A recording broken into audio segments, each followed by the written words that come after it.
എല്ലാവർക്കും സലു കിച്ചണിലേക്ക് സ്വാഗതം. അപ്പോൾ ബറാത്ത് നോമ്പല്ലേ, അപ്പോൾ നോമ്പ് ഉറക്കെയുള്ള ഐറ്റംസാണ് ഞാനിപ്പോൾ ഉണ്ടാക്കാനായിട്ട് പോകുന്നത്. വളരെ സിമ്പിളായിട്ടുള്ള കാര്യങ്ങളാണ് ഇപ്പോൾ ചെയ്യുന്നത്. കാരണം നോമ്പൊക്കെ ആയതുകൊണ്ട് നമുക്ക് കൂടുതൽ സമയം വിവാദത്തിന് വേണ്ടി ചിലവഴിക്കാനായിട്ട്. അപ്പോൾ ഞാൻ എളുപ്പത്തിന് വേണ്ടിയിട്ട് ഇടിയപ്പമാണ് ഉണ്ടാക്കണത്. അപ്പോൾ ഇടിയപ്പം ആകുമ്പോഴേക്ക് നമുക്ക് പെട്ടെന്ന് ജോലി അങ്ങ് കഴിയും. അപ്പോൾ എളുപ്പത്തിന് നമുക്ക് ഇടിയപ്പം പ്രസ് ചെയ്തെടുക്കാൻ വേണ്ടിയിട്ട് ഞാൻ ഇനിയിപ്പോൾ ഇത് ചൂടോടുകൂടി തന്നെയാണ് എടുക്കാൻ പോകുന്നത് കേട്ടോ. അപ്പം നമ്മൾ ഇടിയപ്പത്തട്ടിലേക്ക് ഓയിൽ നല്ലതുപോലെ ഒന്ന് തടവി കൊടുക്കും. അപ്പം നമുക്ക് പെട്ടെന്ന് തട്ടിൽ നിന്ന് ഇടിയപ്പം ഇളക്കിയെടുക്കാനും സാധിക്കും. പിന്നെ തേങ്ങ ഇട്ടൊക്കെ ഇടിയപ്പം ഉണ്ടാക്കുമ്പോൾ നല്ല ടേസ്റ്റാണ്. ചിലർക്ക് തേങ്ങ ഇടാതെ ഇടിയപ്പം എടുക്കുന്നതാണ് ഇഷ്ടം. ഇതിപ്പോൾ ഞാൻ കുഴച്ച് വെച്ച ആ ചൂടോടുകൂടി തന്നെ ഈ ഇടിയപ്പ പ്രസ്സിൽ വെച്ചിട്ടാണ് ഇതാ ചുറ്റിച്ചെടുക്കുന്നത് കേട്ടോ. അപ്പം നിങ്ങൾ കൈക്ക് ചൂടൊക്കെ പിടിക്കുന്നുണ്ടെങ്കിൽ ഇങ്ങനെ പ്രസ് ചെയ്തെടുക്കുന്നതാണ് ഏറ്റവും എളുപ്പം കേട്ടോ. കാരണം എളുപ്പം നമുക്കിത് പ്രസ് ചെയ്ത്, അതായത് ആ മാവ് മുറുകുന്നതിന് മുൻപ് തന്നെ നമുക്കിത് പ്രസ് ചെയ്ത് എടുക്കാൻ സാധിക്കും. അപ്പം അതുകൊണ്ട് വേഗം ഞാൻ ഇതങ്ങ് പ്രസ് ചെയ്ത് മാറ്റുവാണ്. അല്ലെങ്കിൽ എന്താന്ന് വെച്ചാൽ വല്ലാതെ മുറുക്കം വന്നു പോകും. അപ്പം ഞാൻ എന്താ ആ സമയം തന്നെ ഇടിയപ്പത്തിൽ ചെമ്പിലേക്ക് വെള്ളം വെച്ചിട്ടുണ്ടായിരുന്നു. അപ്പം അതാ ആവിയേറ്റാനായിട്ട് തട്ടെല്ലാം എടുത്തു വെച്ചു. അപ്പോൾ പിന്നെ ഒറ്റ ട്രിപ്പിന് ഈ ജോലി അങ്ങ് ഒതുങ്ങി കിട്ടുകയും ചെയ്യും. എളുപ്പത്തിൽ ഉണ്ടാക്കാൻ പോകുന്ന ചിക്കൻ കറിയാണ് ഞാൻ ഉണ്ടാക്കുന്നത്. അപ്പോൾ 2 കിലോ ചിക്കൻ കഴുകി വൃത്തിയാക്കി എടുത്തു വെച്ചിരിക്കുന്നതിലേക്ക് നമുക്ക് 2.5 ടേബിൾ സ്പൂൺ ഇഞ്ചി വെളുത്തുള്ളി പേസ്റ്റും, അതുപോലെ തന്നെ നമുക്ക് ഇനിയിപ്പോൾ ഒരു 3 പച്ചമുളക് ഒന്ന് ചതച്ചെടുത്തിരിക്കുന്നതാണ് കേട്ടോ. പിന്നെ കുറച്ചധികം കരിവേപ്പില ഇട്ട് കൊടുക്കും. പിന്നെ ഇതിലേക്ക് ഞാൻ ചേർക്കുന്നത് ബിസ്മി ചിക്കൻ മസാല പൗഡറാണ്. അപ്പം ഇതാവുമ്പോൾ ഉള്ള ഗുണം എന്താണെന്ന് വെച്ചാൽ മറ്റു മസാലപ്പൊടികളൊന്നും നമ്മൾ ഇതിലേക്ക് ചേർക്കേണ്ട ആവശ്യമില്ല. അപ്പം ആദ്യമായിട്ടൊക്കെ കുക്ക് ചെയ്യുന്നവർക്കും അതല്ലെങ്കിൽ ബാച്ചിലേഴ്സ് ആയിട്ടുള്ളവർക്കും ഒക്കെ നല്ല യൂസ്ഫുൾ ആണ് കേട്ടോ ഈ ഒരു മസാല പൗഡർ. അപ്പം ഞാനിപ്പോൾ 1 കിലോയ്ക്ക് 5 ടേബിൾ സ്പൂൺ എന്നുള്ള കണക്കിലാണ് എടുക്കുന്നത്. അപ്പം ഇതിപ്പോൾ മസാല പൗഡർ എല്ലാം ഇട്ട ശേഷം നമുക്ക് ഇനി ഇതിലേക്ക് ഞാൻ ഒരു നാരങ്ങയുടെ നീര് ഇതുപോലെ ഒന്ന് പിഴിഞ്ഞൊഴിച്ചു കൊടുക്കും. അപ്പം നാരങ്ങ നീരൊക്കെ ചേർത്തിട്ട് നമ്മൾ റെഡിയാക്കുമ്പോൾ നല്ല ടേസ്റ്റ് ആയിരിക്കും കേട്ടോ. എന്നിട്ട് ഇനിയിപ്പം നമുക്കിനി ഇതിലേക്ക് പാകത്തിനുള്ള ഉപ്പും കൂടി ഇട്ട് കൊടുക്കണം. അതിനുശേഷം നമുക്കിനി ഇത് കൈകൊണ്ട് നല്ലതുപോലെ ഒന്ന് മിക്സ് ചെയ്ത് കൊടുക്കണം. അതായത് ഈ മസാലപ്പൊടി എല്ലായിടത്തും വരത്തക്ക രീതിയിൽ നല്ലതുപോലെ ഒന്ന് യോജിപ്പിച്ചെടുക്കണം. അപ്പം ഞാൻ ഇതിനു മുൻപ് ഇത് ഉപയോഗിച്ചിട്ടുണ്ട്. അപ്പം എളുപ്പത്തിന് ഉണ്ടാക്കാൻ വേണ്ടിയിട്ടാണ് ഇങ്ങനെ എടുക്കുന്നത് കേട്ടോ. അപ്പം പിന്നെ നമുക്ക് പിന്നെ വേറെ ഒരു മസാലപ്പൊടികളൊന്നും പിന്നെ ആഡ് ചെയ്യേണ്ട ഒന്നും കാര്യമൊന്നും ഇല്ലല്ലോ. അത് നല്ലതുപോലെ ഒന്ന് യോജിപ്പിച്ചെടുത്ത് വെച്ചിട്ടുണ്ട്. അപ്പം ഈ സമയം കൊണ്ട് നമുക്ക് ഇതിലേക്കുള്ള സവാള ഒന്ന് അരിഞ്ഞെടുക്കാം. നമ്മളൊരു 10 മിനിറ്റെങ്കിലും അത് മാരിനേറ്റ് ചെയ്തൊന്ന് മാറ്റി വെക്കണത് നല്ലതാണ് കേട്ടോ. അപ്പോൾ ഞാൻ പറഞ്ഞില്ല, ഇന്നെല്ലാം എളുപ്പപ്പണികളാണ് ചെയ്യുന്നത്. അപ്പം അതുകൊണ്ടാണ് പ്രോസസ്സറിൽ സവാള എല്ലാം ഒന്ന് അരിഞ്ഞെടുക്കുന്നത്. അപ്പം സവാള എല്ലാം ഒന്ന് അരിഞ്ഞെടുത്തിട്ടുണ്ട്. നല്ല ഫൈനായിട്ട് വേണം നമ്മളൊന്ന് അരിഞ്ഞെടുക്കാൻ. അപ്പം കൈകൊണ്ട് അരിഞ്ഞെടുത്താലും മതി. കൈകൊണ്ട് അരിഞ്ഞെടുക്കുകയാണെങ്കിൽ നല്ല കനം കുറച്ച് നമ്മൾ ഇതുപോലെ ഒന്ന് അരിഞ്ഞെടുക്കുകയാണെങ്കിൽ നമുക്ക് വഴറ്റിയെടുക്കാൻ എളുപ്പമായിരിക്കും. ഇപ്പോൾ ഒരു പാനിലേക്ക് നമുക്ക് 3 ടേബിൾ സ്പൂൺ വെളിച്ചെണ്ണയാണ് ഞാൻ ഒഴിച്ചു കൊടുക്കുന്നത്.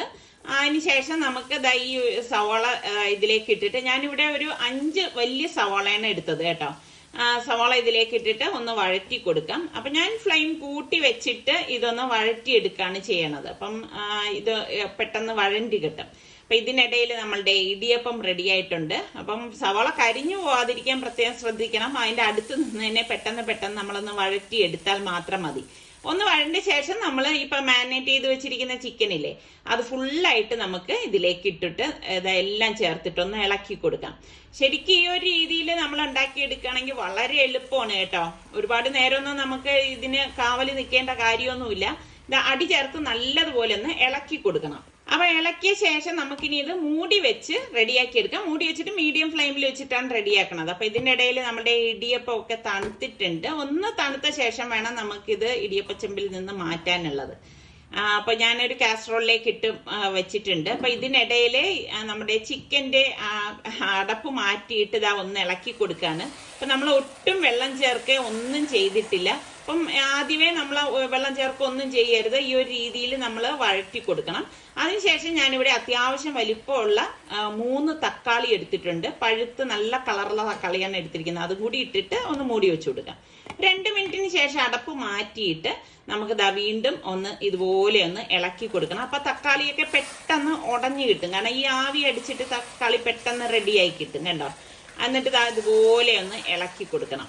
അപ്പൊ ഇത് പെട്ടെന്ന് റെഡിയാവും, നല്ല മണം വരുന്നുണ്ട് കേട്ടോ. അപ്പൊ നമുക്കതാ വീണ്ടും ഒന്ന് മൂടി വെച്ച് കൊടുക്കണം.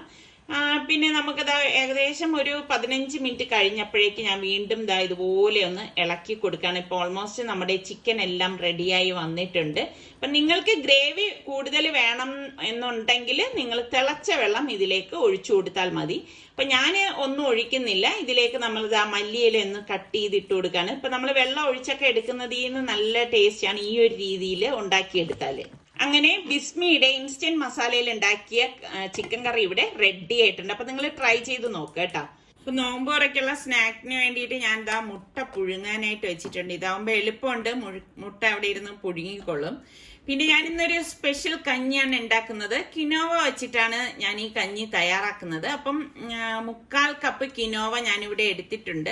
ഭയങ്കര ഹെൽത്തി ആയിട്ടുള്ള ഒരു ഐറ്റം ആണ് കേട്ടോ ഈ കിനോവ എന്ന് പറയുന്നത്. ഇതൊക്കെ നമുക്ക് സൂപ്പർ മാർക്കറ്റിലൊക്കെ വാങ്ങിക്കാൻ കിട്ടും. ഇതുപോലത്തെ ഒക്കെ പാക്കറ്റ് ഒക്കെ നമുക്ക് കാണാൻ പറ്റും. അപ്പൊ അത് ട്രൈ ചെയ്തിട്ടില്ലെങ്കിൽ ട്രൈ ചെയ്ത് നോക്കുക. ഒരു 3 ടേബിൾ സ്പൂൺ പൊടിയരിയും അതുപോലെ തന്നെ 2 ടേബിൾ സ്പൂൺ പരിപ്പില്ലേ, നമ്മൾ ചെറുപയർ പരിപ്പ് തോല് കളഞ്ഞതാണ് എടുത്തിരിക്കുന്നത്. ഇത്രയും കൂടി നന്നായിട്ടൊന്ന് കഴുകി ഡ്രെയിൻ ചെയ്തെടുക്കാം. പിന്നെ നമുക്ക് ഒരു 3-4 വെളുത്തുള്ളി എലിയും ഒരു ചെറിയ പീസ് ഇഞ്ചിയും ഒരു 3 പച്ചമുളക് ചെറുതായിട്ട് ഞാൻ അരിഞ്ഞെടുത്ത് വെച്ചിട്ടുണ്ട്. പിന്നെ ഞാനിവിടെ ഒരു പകുതി ക്യാരറ്റാണ് എടുത്തിരിക്കുന്നത്. ഇതിന്റെയൊക്കെ അളവ് നിങ്ങൾക്ക് കൂട്ടുകയും കുറയ്ക്കുകയും ഒക്കെ ചെയ്യാം കേട്ടോ. അപ്പൊ ഞാനിപ്പോ ഇത്ര എടുക്കുന്നുള്ളൂ. ക്യാരറ്റ് തീരെ ചെറുതായിട്ടല്ല, നമ്മൾ ഈ തോരനൊക്കെ അരിയത്തില്ലേ, ഈ ഒരു ഷേപ്പിലാണ് ഞാനിപ്പം അരിഞ്ഞെടുത്തിരിക്കുന്നത്. അപ്പൊ പ്രഷർ കുക്കറിലേക്ക് ഞാൻ വെളിച്ചെണ്ണയാണ് ഒഴിച്ചിരിക്കുന്നത്. വെളിച്ചെണ്ണ ചൂടാകുമ്പോഴേക്ക് നമുക്ക് പട്ടയും അതുപോലെ തന്നെ 1 ടീസ്പൂൺ ചെറിയ ജീരകവും പിന്നെ ഒരു സവാള, ചെറിയ സവാള ഒന്ന് സ്ലൈസ് ചെയ്തതും, അതിനുശേഷം നമുക്ക് ഈ വെളുത്തുള്ളിയും പച്ചമുളകും ഇഞ്ചിയും ക്യാരറ്റും കൂടി ഇട്ട് കൊടുക്കണം. ഇട്ട് കൊടുത്തിട്ട് ഇതുപോലെ ഒന്ന് മൂപ്പിച്ചു കൊടുക്കണം. ഇതുപോലെ ഒന്ന് ഇളക്കിയെടുക്കണം. ഒരുപാട് ഓവറായിട്ട് അത് വഴലിന്ന് വരേണ്ട കാര്യമില്ല. അത് വഴലുന്ന നേരം കൊണ്ട് ഞാൻ ചിക്കൻ കറിയുന്ന ഒരു 2-3 പീസ് ബോൺലെസ് ചിക്കൻ പീസ് ഇതുപോലെ എടുത്തിട്ട് ഒന്ന് ഉടച്ചു കൊടുക്കാണ് കേട്ടോ. അപ്പൊ ഇങ്ങനെയൊക്കെയാണ് പല കാര്യങ്ങളും ഞാൻ വെറൈറ്റിയും ടേസ്റ്റി ആയിട്ടൊക്കെ ചെയ്തെടുക്കണത്. അപ്പൊ നമ്മളുടെ ക്യാരറ്റും ബാക്കിയുള്ളതൊക്കെ ഒന്ന് വഴണ്ടി വന്നിട്ടുണ്ട്. അതിനുശേഷം നമ്മൾ ഈ കഴുകി ഡ്രെയിൻ ചെയ്ത് വെച്ചിരിക്കുന്ന ഈ കിനോവയും പൊടിയരിയൊക്കെ ഇല്ലേ, അത് ഇതിലേക്ക് ഇട്ടിട്ട് ഒന്ന് വഴറ്റി കൊടുക്കാം. ഇതുപോലെ ഒന്ന് വഴറ്റിയെടുക്കണം. വഴറ്റിയെടുത്ത ശേഷം നമ്മൾ ഈ ഷ്രെഡ് ചെയ്ത ചിക്കൻ ഇതിലേക്ക് ഇട്ട് കൊടുക്കാം. ഇട്ട് കൊടുത്തിട്ട് നമുക്ക് ഇതുപോലെ ഒന്ന് ഇളക്കി കൊടുക്കണം. നല്ലതുപോലെ ഒന്ന് ഇളക്കി കൊടുക്കണം. അടിക്ക് പിടിക്കാതിരിക്കാൻ പ്രത്യേകം ശ്രദ്ധിച്ചേക്കണം കേട്ടോ. കിനോവ വളരെ ചെറുതായതുകൊണ്ട് അടിക്ക് പിടിക്കാൻ സാധ്യത കൂടുതലാണ്. ഇതിലേക്ക് 1/2 ടീസ്പൂൺ ഗരം മസാല പൊടി, 1/2 ടീസ്പൂൺ മഞ്ഞൾപ്പൊടി, 1/2 ടീസ്പൂൺ കുരുമുളക് ക്രഷ് ചെയ്തിട്ട് കൊടുക്കണം. എന്നിട്ട് ഇതുപോലെ ഒന്ന് വീണ്ടും ഒന്ന് ഇളക്കി കൊടുക്കുക. ഇടയ്ക്കിടയ്ക്ക് ഒന്ന് ഇതുപോലെ ഇളക്കി കൊടുക്കണേ. അങ്ങനെ പറയാൻ കാര്യം എന്ന് വെച്ചാൽ അല്ലെങ്കിൽ ഞാൻ പറഞ്ഞില്ലേ പെട്ടെന്ന് അടിക്ക് പിടിക്കും. പിന്നെ ഞാൻ ചിക്കൻ കറി ഉണ്ടാക്കിയിരുന്ന ചാറ് 2 വലിയ സ്പൂണിലേക്ക് ഇതിലേക്ക് ഒഴിച്ചു കൊടുക്കുകയാണ്. നല്ലൊരു ടേസ്റ്റിന് വേണ്ടിയിട്ടാണ് ഇങ്ങനെയൊക്കെ ചെയ്യണത് കേട്ടോ. എന്നിട്ട് ഇതുപോലെ ഒന്ന് ഇളക്കിയ ശേഷം നല്ല തിളച്ച വെള്ളം ഇതിലേക്ക് നമുക്ക് ഒഴിച്ചു കൊടുക്കാം. അപ്പം അത്യാവശ്യം നല്ല തിളച്ചിരിക്കണം വെള്ളം കേട്ടോ. വെറും ചൂടുവെള്ളം ഒഴിച്ചേക്കരുത്. എന്നിട്ട് നമുക്കിതിലേക്ക് പാകത്തിനുള്ള ഉപ്പും കൂടി ഇട്ട് കൊടുക്കണം. ഇട്ട് കൊടുത്ത ശേഷം നമുക്കിനി ഇതിലേക്ക് കുറച്ചുകൂടി വെള്ളം വേണമായിരുന്നു. അപ്പം വെള്ളത്തിന്റെ അളവ് കുറയരുത്. കുറഞ്ഞു കഴിഞ്ഞാൽ ഇത് അടിക്ക് പിടിക്കും. എന്നിട്ട് നമുക്ക് പ്രഷർ കുക്കർ മൂടി വെയിറ്റ് ഇട്ടിട്ട് 2 വിസിൽ വരെ ഇത് വേവിച്ചെടുത്താൽ മാത്രം മതി കേട്ടോ. അപ്പൊ ഈ സമയം കൊണ്ട് ഞാൻ ഫ്രഷ് പൈനാപ്പിൾ ഉണ്ടായിരുന്നു. അപ്പൊ പൈനാപ്പിൾ വെച്ചിട്ട് ഒരു ഡിഫറെന്റ് ആയിട്ടുള്ള ഒരു ഗ്രില്ല് തയ്യാറാക്കാൻ വേണ്ടിയിട്ടാണ് കേട്ടോ. അപ്പൊ പൈനാപ്പിൾ ഒന്ന് കട്ട് ചെയ്തെടുക്കുകയാണ്. അപ്പൊ എന്തെങ്കിലും സംഭവം ഇതുപോലെ കിച്ചണിൽ ഇരുന്ന് കഴിഞ്ഞാൽ അന്ന് എന്തെങ്കിലും ഒരു വെറൈറ്റി ആയിട്ട് ഉണ്ടാക്കി കൊടുക്കാം എന്നൊക്കെ വിചാരിക്കും കേട്ടോ.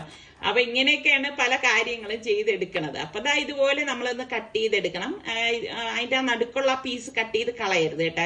പിന്നെ പാടായിരിക്കും നമുക്ക് കട്ട് ചെയ്യാൻ. ഈ ഒരു സൈസിൽ വേണം നമ്മൾ ഇതുപോലെ ഒന്ന് കട്ട് ചെയ്തെടുക്കാനായിട്ട്. അപ്പൊ ഗ്രില്ല് ചെയ്തെടുക്കുമ്പോൾ നമുക്ക് എളുപ്പം ഇങ്ങനെ ഒരു പീസ് ആവുമ്പോഴേക്ക് കാണാനും നല്ല ഭംഗിയാണ്, കഴിക്കാനും നമുക്ക് നല്ല സൗകര്യം. ഇതിലേക്ക് നമുക്ക് കാശ്മീരി ചില്ലി പൗഡറും അതുപോലെ തന്നെ ചെറിയ ജീരകത്തിന്റെ പൊടി, മഞ്ഞൾപ്പൊടി, പിന്നെ പട്ട പൊടിച്ചതൊക്കെ നമുക്ക് വാങ്ങിക്കാൻ കിട്ടും കേട്ടോ. അതും കൂടി ഇട്ട് പാകത്തിനുള്ള ഉപ്പും കൂടിയാണ് ഇട്ട് കൊടുക്കുന്നത്. എന്നിട്ട് നന്നായിട്ടൊന്ന് മിക്സ് ചെയ്ത് കൊടുക്കാം. ഓൾറെഡി പൈനാപ്പിൾ നല്ല മധുരമുള്ളതാണ്. അപ്പൊ അതുകൊണ്ട് തന്നെ വേറൊന്നും നമ്മൾ ഇതിലേക്ക് ചേർക്കേണ്ട കാര്യമില്ല. എന്നിട്ട് ഇത് നല്ലതുപോലെ ഇതുപോലെ മസാല മിക്സ് ചെയ്ത് കൊടുക്കണം. വെള്ളം ചേർക്കുക ഒന്നും വേണ്ട, പൈനാപ്പിളിൽ ഒരു ഈർപ്പം ഉണ്ടാവുമല്ലോ. എന്നിട്ട് സ്ക്യൂറിൽ ഞാൻ ഇതിങ്ങനെ കുത്തിയെടുക്കുകയാണ് കേട്ടോ. അപ്പം ഇതിനേക്കാളും ചെറിയ സ്ക്വയർ ഉണ്ടെങ്കിൽ അതായിരിക്കും കുറച്ചുകൂടി സൗകര്യം കേട്ടോ. അപ്പൊ ഞാൻ ദാ ഇതുപോലെ ഒരു 4 പീസ് വെച്ചിട്ടൊക്കെ എടുക്കുകയാണ്. പിന്നെ ബാക്കി വരണ എക്സസൈസ് വരണ മാറ്റിയും തിരിച്ചുമൊക്കെ എടുക്കും. മുട്ട പുഴുങ്ങിയത് ഞാൻ ദാ തോലെല്ലാം കളഞ്ഞെടുത്ത് വെച്ചിട്ടുണ്ട്. അപ്പൊ നമ്മളുടെ കഞ്ഞിയുടെ സ്റ്റീമൊക്കെ പോയ ശേഷം ഞാൻ ദാ കുക്കർ ഒന്ന് തുറക്കുകയാണ് കേട്ടോ. കണ്ടോ, നല്ല മണം വരുവാണ് കേട്ടോ. അതാ കണ്ടോ, ഞാൻ പറഞ്ഞില്ലേ അത്യാവശ്യം നല്ലതുപോലെ വെള്ളം ഒഴിച്ചു കൊടുക്കണം എന്ന് പറയണേ ഇതുകൊണ്ടാണ്. അപ്പം ഇതിപ്പോ കുറച്ചിതാ കുറുകിയിട്ടാണ് ഇരിക്കുന്നത്, കണ്ടില്ലേ. അപ്പൊ ഇതിലേക്ക് നമുക്ക് വീണ്ടും തിളച്ച വെള്ളം പാകത്തിന് ഒഴിച്ചു കൊടുക്കണം. നല്ല വെട്ടി തിളയ്ക്കുന്ന വെള്ളം തന്നെ ഒഴിച്ചു കൊടുക്കണം കേട്ടോ. എന്നിട്ട് നമ്മൾ നോർമലി കഞ്ഞി എങ്ങനെയാണ് കുടിക്കുന്നത് ആ ഒരു ലൂസാണ് നമുക്ക് വേണ്ടത്. അപ്പൊ ഈ സമയമാണ് ഞാൻ എന്താ കറക്റ്റായിട്ട് വെള്ളം ഒഴിച്ച് അതൊന്ന് കറക്റ്റ് ചെയ്തെടുത്ത് വെച്ചിരിക്കുന്നത്. കണ്ടോ, നമ്മുടെ കഞ്ഞി, സ്പെഷ്യൽ കഞ്ഞി, മസാല കഞ്ഞി റെഡിയാണ്. അപ്പൊ ട്രൈ ചെയ്യാത്തവരൊന്ന് ട്രൈ ചെയ്ത് നോക്കിയിട്ട് ഫീഡ്ബാക്ക് തരണേ. അപ്പൊ സ്നാക്ക് ഉണ്ടാക്കാൻ വേണ്ടിയിട്ട് മസാല വേണമല്ലോ. അപ്പൊ ഞാനിതാ ഓയിലിലേക്ക് കുറച്ച് 2 ടേബിൾ സ്പൂൺ ഓയിലേ എടുത്തിട്ടുള്ളൂ. അപ്പം അത്യാവശ്യം വലിപ്പമുള്ള 2 സവാളയാണ് ഇതാ അരിഞ്ഞത് ഇതാ ഇതിലേക്ക് ഇട്ടിട്ട് ഒന്ന് വഴറ്റി കൊടുക്കണത്.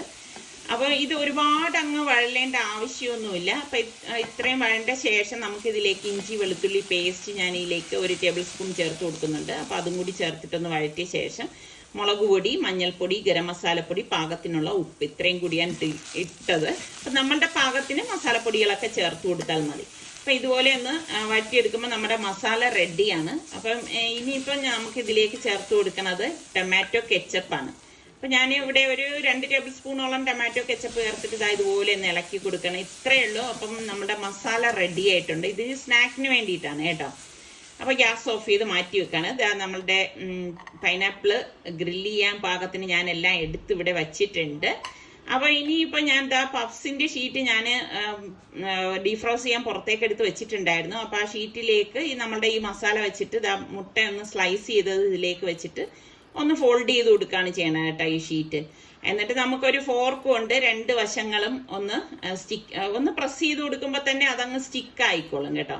അപ്പൊ ഇത്രയേ ഉള്ളൂ. അപ്പം ഇതും നമുക്ക് എളുപ്പം ഉണ്ടാക്കി എടുക്കാൻ പറ്റുന്ന ഒരു ഐറ്റം തന്നെയാണ്. അപ്പം ജസ്റ്റ് നമ്മൾ ഉണ്ടാക്കുന്നതിന് കുറച്ച് മുമ്പ് അതൊന്ന് ഡീഫ്രോസ്റ്റ് ചെയ്യാൻ വെക്കണം. അത്ര മാത്രമേ ഉള്ളൂ ഇതിന്റെ പണി എന്ന് പറഞ്ഞാൽ. കണ്ടില്ലേ, മസാലയൊക്കെ നമുക്ക് വേഗം തയ്യാറാക്കി എടുക്കാം. പിന്നെ ഇതുപോലെ തന്നെ സമോസ ഇഷ്ടമുള്ളവർക്ക് സമോസ ഉണ്ടാക്കാം. പിന്നെ ഇതിന്റെ ഫില്ലിങ്ങിന് തന്നെ വെജിറ്റേറിയൻ ഫില്ലിംഗ് ആണെങ്കിൽ അങ്ങനെ ഉണ്ടാക്കാം. അങ്ങനെ നമുക്ക് ഇഷ്ടമുള്ള ഏത് ഫില്ലിംഗ് വേണമെങ്കിലും വെച്ചു കൊടുക്കാം. ഞാൻ 200 ഡിഗ്രി സെൽഷ്യസിൽ 5 മിനിറ്റ് പ്രീ ഹീറ്റ് ചെയ്ത ഓവനാണ്. അപ്പൊ ഞാൻ ഇതാ 200 ഡിഗ്രി സെൽഷ്യസിൽ തന്നെ ഒരു 15 മിനിറ്റ് ആണ് ഇത് ബേക്ക് ചെയ്യാനായിട്ട് പോകുന്നത്. അപ്പൊ പാൻ ഇവിടെ ചൂടായിട്ടുണ്ട്. ഇതിലേക്ക് നമുക്ക് ബട്ടർ ഇട്ടിട്ട് ഒന്ന് മെൽറ്റ് ചെയ്ത് കൊടുക്കാം. ബട്ടർ തന്നെ ചേർക്കണം, ഓയിൽ ചേർക്കരുത്. ബട്ടർ വെച്ചിട്ട് ചെയ്താലേ ടേസ്റ്റ് ഉണ്ടാവത്തുള്ളൂ. ബട്ടർ മെൽറ്റായി വരുമ്പോഴേക്കും നമുക്ക് ഓരോ സ്ക്യൂറും ഇതിലേക്ക് വെച്ചു കൊടുക്കാം. എന്നിട്ട് ഫ്ലെയിം ഒന്ന് കുറച്ച് വെച്ചിട്ട് തിരിച്ചും മറിച്ചും വെച്ചിട്ടാണ് നമ്മളിത് റെഡിയാക്കി എടുക്കുന്നത്. നല്ല കിഡിലൻ പൈനാപ്പിൾ ഗ്രില്ലാണിത്. അപ്പൊ നിങ്ങൾ എല്ലാവരും ട്രൈ ചെയ്ത് നോക്കണം. അപ്പൊ ഇതൊക്കെയാണ് നമ്മളുടെ ഇന്നത്തെ എളുപ്പത്തിൽ തയ്യാറാക്കി എടുക്കാൻ പറ്റുന്ന നോമ്പിന്റെ വിഭവങ്ങൾ എന്ന് പറയുന്നത്. അപ്പം നിങ്ങൾ ഇതിൽ ഏതെങ്കിലുമൊക്കെ ട്രൈ ചെയ്ത് നോക്കിയിട്ട് എനിക്ക് ഫീഡ്ബാക്ക് തരണേ. അപ്പൊ എപ്പോഴും പറയുന്നത് പോലെ സബ്സ്ക്രൈബ് ചെയ്യാതെ കാണുന്ന ആരെങ്കിലും ഒക്കെ ഉണ്ടെങ്കിൽ നിങ്ങൾക്ക് നമ്മളുടെ ചാനൽ ഇഷ്ടപ്പെടുകയാണെങ്കിൽ സബ്സ്ക്രൈബ് ചെയ്യാനോ ബെല്ലൈക്കൺ പ്രസ് ചെയ്യാനോ ഒന്നും മറന്നു പോരുതേ. അടുത്ത നമുക്ക് നല്ല റെസിപ്പിയോ വ്ളോഗായിട്ടൊക്കെ കാണാം. അതുവരയ്ക്കും എല്ലാവർക്കും ബൈ ബൈ.